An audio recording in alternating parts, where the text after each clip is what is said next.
do you know anything about the various candidates in the races? I haven't paid much attention to it yet. I just got this June 3rd election out of the way. But I would think that Mercurini would be a viable alternative as the president of the board, because he seems to have friends on both sides and seems to be able to get things passed that would have really be done. So I would think that Mercurini would be a viable option for Duffy.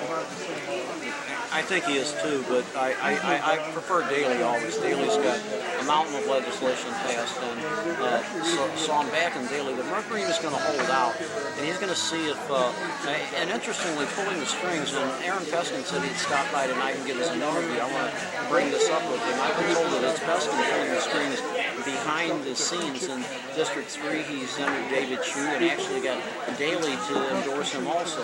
But Chu's going to vote for Duffy. If you look at Chu's record all the way down the line, he's got over $250,000 in business and PR business from the Republican National Committee.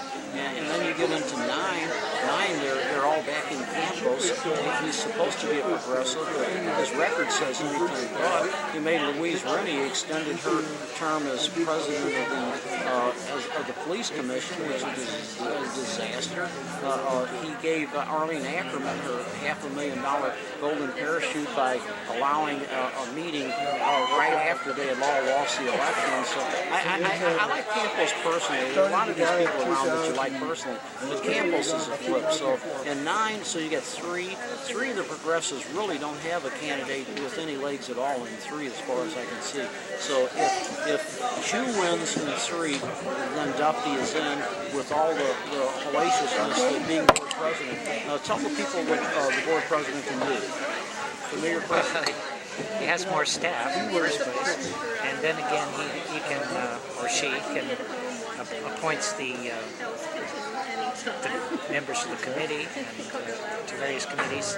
In fact, sets up the whole committee structure, and has the most say on appointments that the board of supervisors make, and generally can give out favors here left and right to members of the board. But I wouldn't count out Alioto in District 3. I wouldn't either. I never count an Alioto out. In District 11, you've got a fascinating mix out there.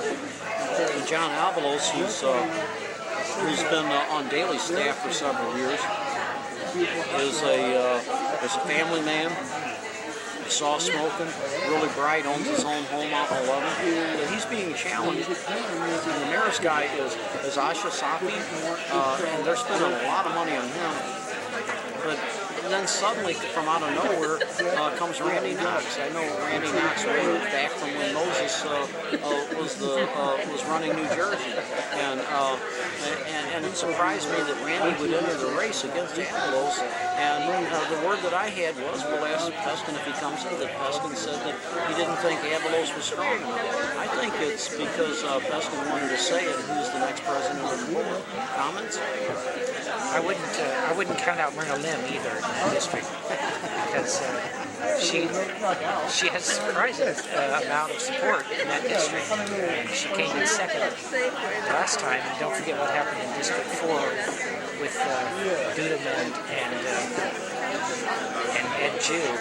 The candidates that were unknown to the rest of the city that may be known in District 11, like Myrna Lim, can still pull through because they're well known in the district. And Myrna's numbers have continued to climb. She came in with, I believe, 4,000 votes the last time she ran. You only need 5,000 to win, so I'm going to count her out. Myrna was a real estate agent, and that's what she cares about mostly. Making money. Period. We're waiting for something to come show us. Oh, well, we don't have a way to look. If you can only lose to Sandoval, if you lose to Sandoval to begin with, he's beaten Amos Brown and Myrna Lim, and tonight he's up against let's get off the subject of the board presidency and get down to is Jordan Sandoval going to be a judge in that? Don't you have another window that opens up? No. I don't think so. I think that Mellon is going to continue as judge. It's really very difficult to get a judge off the bench. And ballot that I saw tonight, when I went into to vote, it was kind of hard to find the judge on it. So you want to go to where? But it's it. But Who was top of your ballot? Carol Meekton. No, for judge. Oh, for judge, it was Mellon. Malin or Mellon? Mellon on the top. And Mellon in the middle. ELL. And then Sandoval. When would the poll results be? They changed these ballots district to district, and I didn't realize that until last year. And I know more than you can ever dream of. That's not true, of course. But in my district, I'm down in District 6. They had Malin, who's Mary Malin, whose dad was a judge for years and years. They had Malin. I think that Sandoval's going to win going away. And I think that the reason it's going to win, and I think they suckered me. I mean, I back Malin all the way. Okay, what do you want? Because I don't trust Sandoval. And because the other judge, a Republican, not the matter with being a Republican, but this guy's a total butthole. And so I thought, okay, I'm going to back this woman. And then she came up to me after I ran my first column supporting her. Okay. And I misspelled her name. I spelled it Mellon. She said you endorsed my opponent. So far. So I think that exactly what you said about the signs on the wall, on the polls, you vote by name recognition. So people, the average San Francisco voter actually has a job and is busy. They're not going to know the difference in Malin and Mellon. But enough of them will Sandoval. I'll bet you a beer, and I'll owe it to you if I lose. But I'll bet you Sandoval is a judge within a couple hours. Well, that would be a There's only one thing. interesting turn for the bench. I mean, it could be 580. I don't want to, as many bad things as I've said about Gerard over the years, I don't want to go in front of his court or in front of any judiciary branch that Gerard is pushing. We've got some more interesting things happening out there. Again, we won't know any. Hey, somebody get online to City Hall and find out what's happening. They've got one precinct reporting in so far. One precinct in City Hall. And I'm winning. I'm winning going away. One precinct out of 580. So One out of 580. We can extrapolate a goddamn decision on. Now, we're going back to the brain trust. So Paul, who's going to win what? With one precinct out of 580, what's your estimate there? Who's ahead? Mike, good. He keeps calling me Mike. Next he's going to call me Shirley. Surely I jest. All right. Proposition A. Remember, this is just one precinct out of 580. Proposition A. Yes, 23,912. No, 15,524. Dude, that's a lot more than one precinct. That's the absentees. That's the absentees. So the absentees have. Now, this is a quarter of the population, and maybe 30%, maybe more. Because they come in at 8 o'clock and the first things that come in. Okay. We're going to get it for you here. So you want me to go to the list? They've already been out. Tell us what Okay. Proposition B. but no, give us what A is. How's it going? It needs 66%. I don't have percentages. This is a school tax.